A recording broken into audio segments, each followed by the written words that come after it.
Thanks for choosing us. We are your home of independent, fearless, and credible journalism. Now we start from the Ashanti region, where criminologist at the Kwame Nkrumah University of Science and Technology, Dr. Jones Opokowari, has called for the regulation of the amount of money mobile money vendors are allowed to hold. His stance comes after a momo vendor was killed at Kope. According to Dr. Opokowari, the large amounts of cash often carried by momo vendors make them targets for robbers. He spoke to David Ck Kope of Love FM. Is there a way we can actually cap the amount of money people can actually withdraw at a momo point? Okay, because I feel that the tendency for us to open up that space where people can, withdraw and transact as much as they want, actually is a way of even exposing the momo vendors to some of these criminals. So we have to find a way to regulate it. We have to find a way to cap it, and then make sure that at least at any point in time, the amount of money that is with them is money that can help them just move around and just go by and just do the things they want to do, in a very simple and small way, rather than having this huge amount of money always on them and always attracting some of these crimes onto themselves. So it's high time. Maybe with this discussion going on, I'm thinking that the operators, the mobile operators are listening and they may want to take action on that. We won't stop hearing this. And I'm telling you, to the extent that we have some of the factors that, generate some of these crimes so persistent, and the fact that we've not been able to streamline and rework some of the activities of the momo people, you still have pockets of these things happening over the period. What I'm just praying is that based on the discussions and educations we are doing all over the place, the momo vendors themselves will begin to take some personal security measures, especially in how they conduct their businesses, how they relate to people who come to do businesses with them. Well, joining us now live from the Ashanti region is Nanabuachi Adam. Thank you so much for your time. Just give me some updates. What exactly is the situation in the region following this robbery attack? And have you gotten any update from the police on the investigation so far? Well, it's feared all over the Kope community after the incident happened last week, where robbers attacked a 23-year-old lady, stopped her and took away 10,000 Ghana cedis.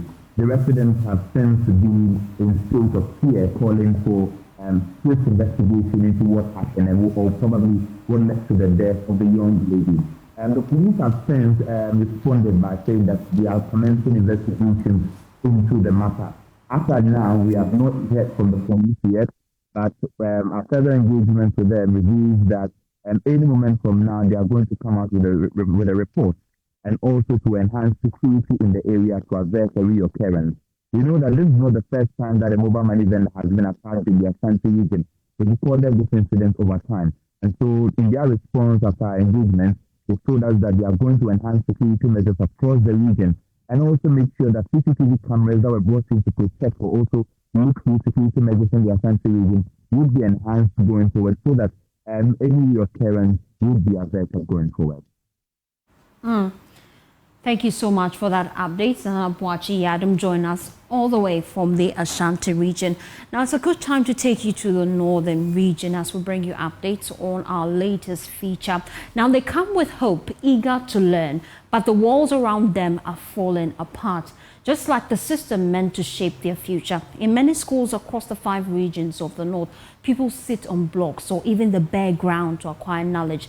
Now, in some schools, just 2 teachers shoulder the burden of educating pupils from kindergarten to basic 6. JoyNews' latest series, Crumbling Starts, produced by Emmanuel Jivenu, uncovers the disturbing reality of basic education in northern Ghana. Here are excerpts. They sit on blocks, broken desks, lie bare beneath roofs that could cave in at any moment. In the 5 regions of the north, classrooms are death traps. If you are actually in the school, you can go around and see how it is broken. It has a big crack, and actually it's more or less a death trap. Every now and then, teachers and pupils are chased out of the class by snakes. So this structure serves 2 purposes: for the children and the animals.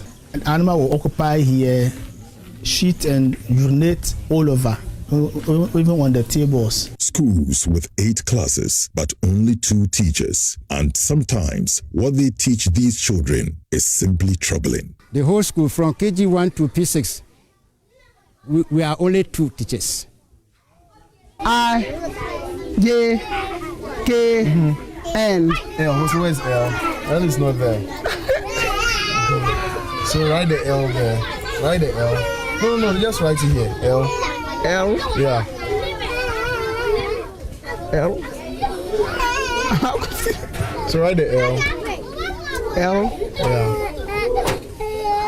L.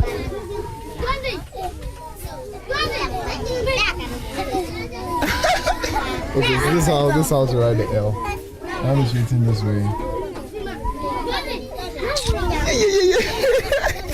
Who will care enough to fix the crumbling before they start? You see, this alone discourages most children. Who knows whom the children will be? Who knows where the next MP will come from? Are we not Ghanaians? Are the children not Ghanaian children? Be fair to us. Just like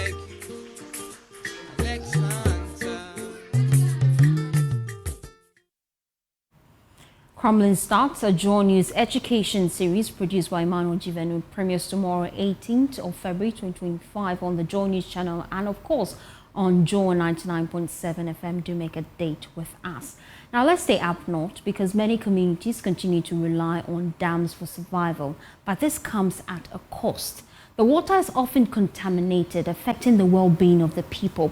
Today, we take you to Sabonjida in the Nanumba North municipality of the northern region, where River Dakar is the sole source of water for all household chores. Martina Bugari reports that that source is now a breeding ground for waterborne diseases. The continuous struggle for water in the northern region is a daunting task. In most communities, it's the responsibility of women and children. But for women in the Sabonjida community in the Nanumba North municipality, it's a never-ending spectacle. The women spend their mornings and evenings battling with animals for space at the River Dakar just so they can get water for their domestic use. Speaking to JoyNews, a resident, Kwame Gladys, said they continue to fall sick because the water is not clean. The challenges facing us in Sabonjida here is that our water problem. The water that we are taking is difficult for us.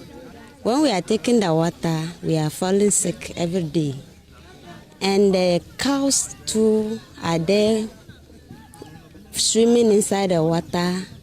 They urinate inside, and people go top there and bath inside. We don't have borehole.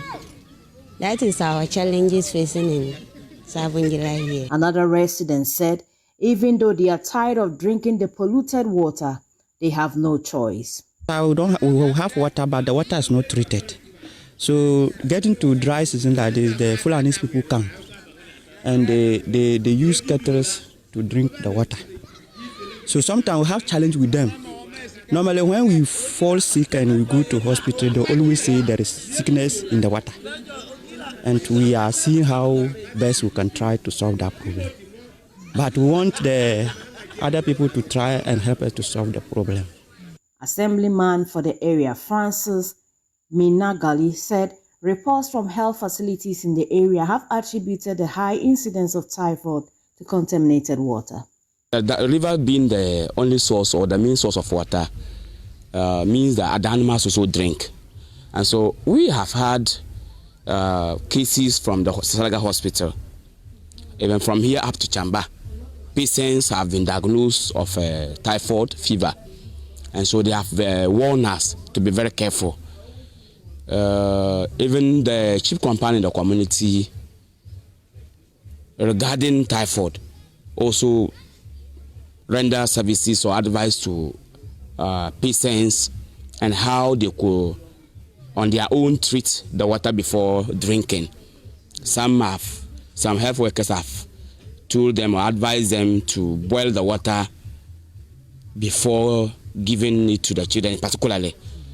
So patients from here and beyond up to Chamba. Well, let's head now to the Upper West region, where the Speaker of Parliament, Alban Babin, has assured health workers, particularly those involved in the fight against cerebrospinal meningitis, of government's commitment to help them fight the disease. The Upper West region has so far recorded 129 suspected cases of the disease, with 16 deaths. Describing the surge in the cases of meningitis in the region as an attack by the enemy, he tasked health workers in the region and the sector to help combat the disease. There's more in this report by Rafiq Salam. Speaking shortly before he donated logistics for meningitis case management, valued at over 300,000 Ghana cedis, Speaker of Parliament Alban Sumana Kinsport Babin commended medical personnel in the region for their immense contribution to combat the surge in cases of cerebrospinal meningitis (CSM) in the region. There's none of us who is dozing off or sleeping. It is something that we believe we should start working to do away with forever. As he said, if it's changing its form, its nature, its size, and all the tricks unknown to man. If not, this is not the time we're expecting this onslaught. But here we are on a serious attack by the enemy. And so we'll do all we can to support you, the health workers in the region and in the sector. This is just the first. As we go back, we'll look for more. Alban Sumana Kinsport Babin assured medical personnel in the region of their commitment to working to support them to help fight the deadly disease. I'm happy that you've made this difference and that you'll be able to contain it so far. We hope that it will stay that way and that there will be no deaths. But that is in the hands of the Almighty God. And I believe what we've done, it will not only motivate you, but I think that it will also be a protection. Because please, if you are not protected, if you don't take care of your security, your watchman, he cannot take care of you. The items donated included IV fluids, antibiotics such as ceftriaxone injection, and spinal needles for lumbar puncture. Speaker Alban Babin handed over the items to the Upper West Regional Minister, Lawyer Pozun Charles Luwanga, who in turn also handed them to the Upper West Regional Director of Health Services, Dr. Damien Poiri. Lawyer Pozun spoke of similar donation he had from the National Lottery Authority last week. On behalf of the Health Directorate and the region, I received a sum of 100,000 Ghana cedis from the National Lottery Authority based on a request we had made after our meeting on the 10th to also assist financially in terms of how vehicles and other activities will be carried out. Upper West Regional Director of Health Services, Dr. Damien Poiri, disclosed that the region has so far recorded 129 suspected cases of the disease, 22 confirmed cases with 16 deaths. He is, however, hopeful that the donation from Speaker Alban Babin, coupled with an earlier support they had from the Health Minister, Governor Minta Akando, and the Acting Director General of the Ghana Health Service, Professor Samuel Kaba Akuria, will complement their effort in their fight against the disease. And so the health workers are doing their best to encourage early reporting. Those who reported early were treated successfully and discharged. And going forward, all who come in early, when you have not become unconscious, the chances are that with all this support coming, first from the Minister of Health and now from the Right Honorable Speaker, we're going to ensure that people do not die. Treatment will be quite effective and will be timely, as nobody is paying for the services. Laura Member of Parliament Bid Zeden on behalf of Upper West Regional Parliamentary Caucus, pledged to support the Upper West Regional Health Directorate with an amount of 10,000 Ghana cedis to help combat the disease. Reporting for JoyNews, Rafik Salam. Wow. Salam joins us live with an update on the situation there. Rafik, one of the key challenges health workers face was the absence of medical supplies. With the supplies they have received, are they better off now?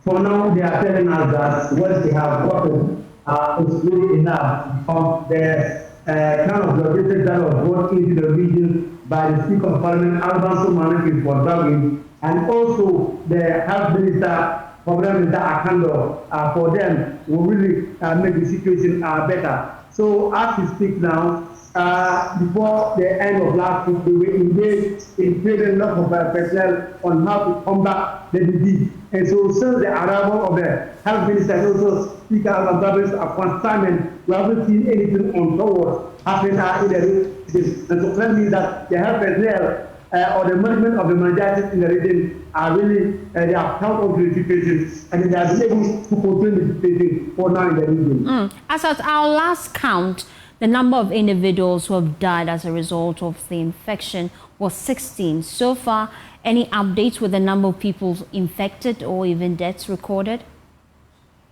Since the region started reporting cases around the end of December, I think we are now on the 6th week. And then the latest figures that were sent out by the Upper Regional Director of Health Services, Dr. Demian Puwiri, indicated that the region has recorded 129 suspected cases and also 22 confirmed cases, and then also 16 deaths. For now, we haven't recorded any change in the figures for now. And so that means that, what that really is interesting about some of these visits, what particularly referred to the Minister of Health, Akando, and then also the Speaker of Parliament. The health personnel have been able to manage to hold on to the situation. They have been able to contain the disease for now. You may see a certain surge in the number of figures, but for now they have been there. But it's not that deadly for now, and so that's the reason why they are passing themselves on the back and that they have been able to contain the situation. Thank you, Rafik Salam, joining us all the way from WA. Well, away from that, the Director General of the Ghana Tertiary Education Commission, Professor Ahmed Jinapor Abdullahi, has lamented the financial burden of the payment of teacher training allowances on the public coffers. Now, he is suggesting a national conversation on this educational intervention to discuss its sustainability and other related factors. Professor Abdullahi was speaking at the 15th congregation of the Ck College of Education. Fred Kwame Asar reports. In 1963, the Ck College of Education took off with 42 all-male students with 4 teaching staff. Over the years, the school has developed into a full-fledged tertiary institution offering 4 years Bachelor of Education degree programs in various disciplines. Addressing the 15th congregation, the principal, Dr. Felix Kwame Kumeju, proposed the equipping of technical colleges of education in a bid to promote technical and vocational training. I acknowledge government efforts in retooling our technical and vocational schools across the country. However, rebuilding our technical and vocational schools without considering the technical colleges of education who train technical teachers could be a gap in our effort to develop technical and vocational education. I therefore call upon governments and private sector to help retool the technical colleges of education to enable the colleges to train competent teachers to support the effective teaching and learning in the technical and vocational schools. As a country, we need to prioritize technical and vocational education at all levels of education. And this will make it possible for the nation to achieve a sustainable development. The Pro-Vice Chancellor of Akenton Apiamenka University of Skills Training, Professor Isaac Boatin, entreated stakeholders to put together policies that would contribute to transforming technical and vocational education in Ghana. Transforming technical education requires integrating cutting-edge technologies, adapting curricula to meet industrial needs, fostering a collaborative environment with industries, and ensuring equitable access to opportunities for all students. By on these areas, technical education can be more dynamic, relevant, and impactful in preparing students for future workforce. The Director General of the Ghana Tertiary Education Commission, JTEC, Professor Ahmed Jinapo Abdullahi, suggested a sustainability conversation on the teacher training allowances and feeding grants. There is an outstanding amount of 159,979,200 Ghana cedis for teacher training allowances for the 2023-2024 academic year yet to be paid. When you add the outstanding arrears of 2023-2024 academic year to the current academic year, we are looking at a whopping 380,113,600 Ghana cedis. Personally, I believe now is the time for us to have a sustainability conversation on this subject. The occasion was also used to induct Dr. Felix Kwame Kumeju as the 13th principal of the Ck College of Education. Fred Kwame Asari, Joy News, Akachi. Let's head now to the Ashanti region, where one person has been arrested after a clash between the police and some supporters of one candidate in the Council of State election in the Ashanti region ensued. Well, the suspect, believed to be a supporter of the former NDC chairman Yao Obimpe, was among people who defied police orders to stay behind barricades mounted at the venue. Now, today's election is a rerun of last week's election that ended abruptly after some thugs pounced on officials from the Electoral Commission and destroyed some materials, including ballot papers. Nanaya Ojima joins us live from the region. Nana, when we spoke to you earlier, you walked us through the security arrangements. So what happened? So these people breached the security protocol that had been put in place by the police. They were supposed to stay behind these barricades, but they wanted to get access into the beyond these barricades, and if possible, get access to the hall where this election is taking place. Now, this is what the police tried to prevent, and in that attempt to prevent them from getting this access is how these people, or this one person, was picked up by the police, and police managed to ensure that the sanity of the protocol that they have put in place is protected at that point. So that is how police ensured that the sanctity at this place and the credibility of the election that is happening here is maintained at the Purple Assembly Hall in Kumasi. When we spoke earlier, you also made mention that just 25 people have cast their ballot. How many numbers so far? So before I joined you here, we were still making numbers less than 30 out of the 86 people who were expected to come in here and cast their ballots. But just before I joined you, a bus just drove in and with people more than 30, and they were led by some regional executives of the NDC. Nana Kwesi Andrews, who happens to be the regional chairman of the NDC, led the people. The organizer of the NDC, Sham, was part of those people leading the people on the bus. And all these people are supposed to be delegates. The police, they went to check at the police point, and they were all cleared as delegates, and they were given access. One of the aspirants for the election, Yao Obimpe, who happens to be the former chairman of the NDC in the Ashanti region, was seen welcoming these members of the Electoral College. So they've all been ushered into the hall, and very soon they will cast their ballot. So considering their numbers, if they're able to go through the process and cast their ballot, it means that we should be making at least 60 after these people have cast their ballot. So it's expected that immediately they are done, other people will also come in and cast their ballots. But the numbers I can confirm to you before coming on air is that less than 30 people had gone through the process and cast their ballots. We picked information that just yesterday, one of the candidates withdrew from the race. Who is she really?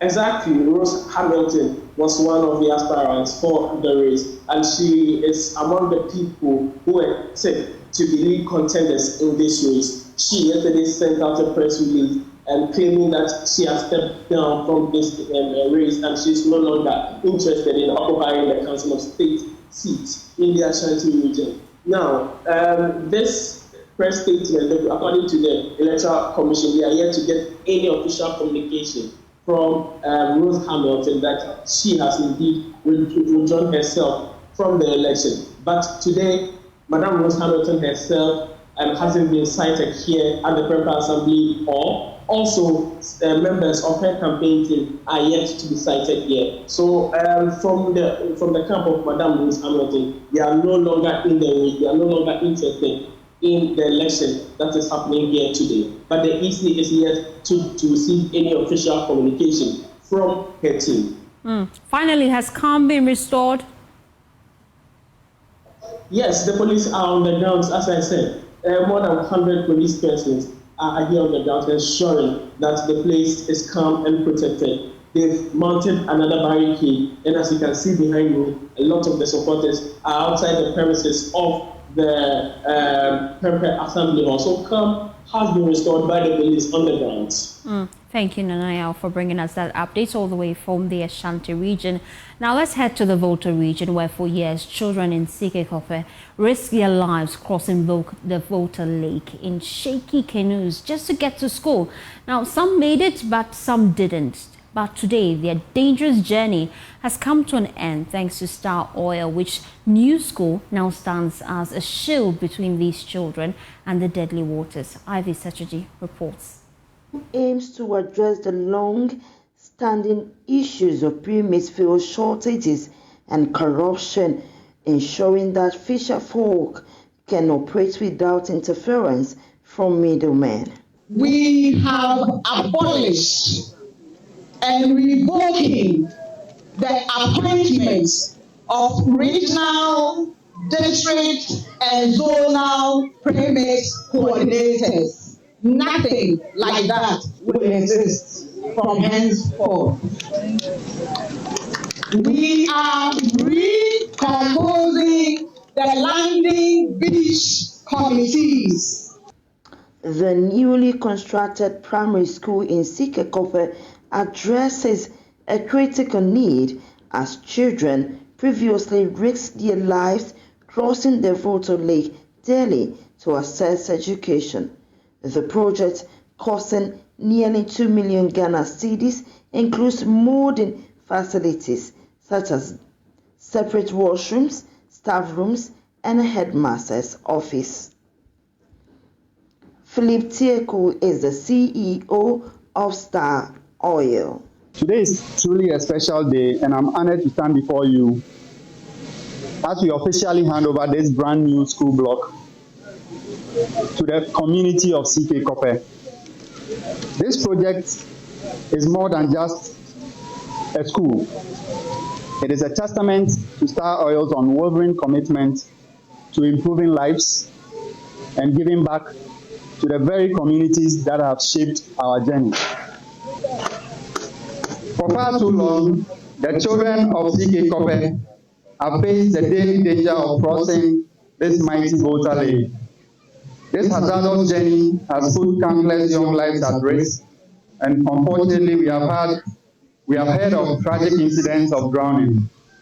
No child should ever have to risk their lives in pursuit of knowledge. That is why Star Oil took upon itself to build these schools.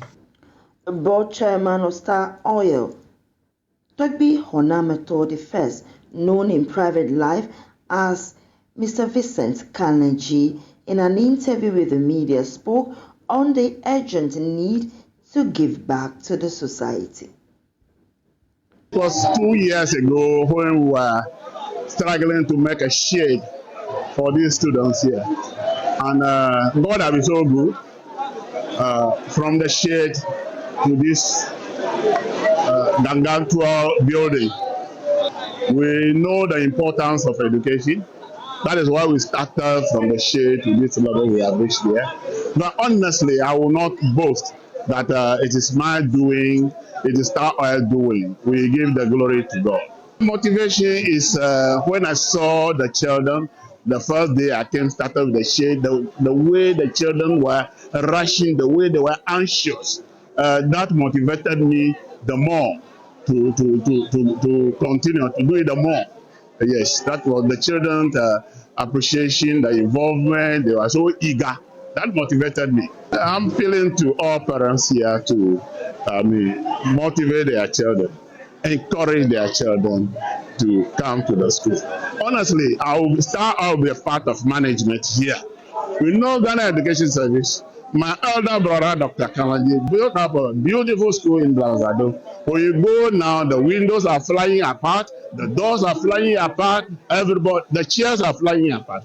So this particular building, I'll be a co-managers of this school so that we keep the standard.